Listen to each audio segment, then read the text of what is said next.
Update tayo. Nandito tayo sa kabilang side ng swimming pool. And ayan, as you can see, yung balon namin napuno na ng tubig. Yarn. Yung balon napuno ng tubig.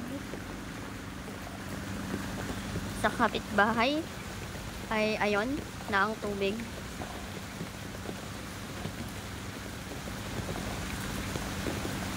And ayun na yung tubig. Tumaas na siya na talaga. Ayan na siya.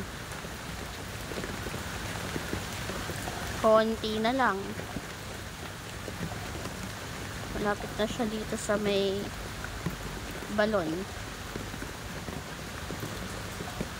Dito tayo sa kabila. Mapupuno kaya ng tubig ulan itong swimming pool.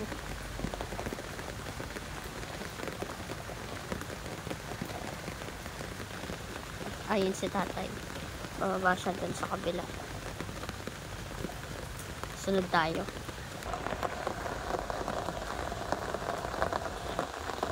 Huwag tayo mahulog.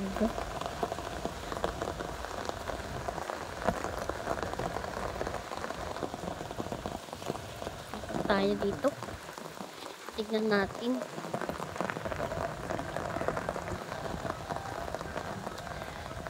Ayan na.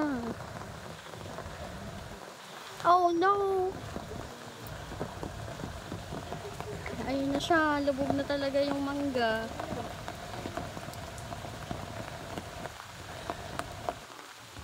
And as you can see, lubog na yung mangga namin.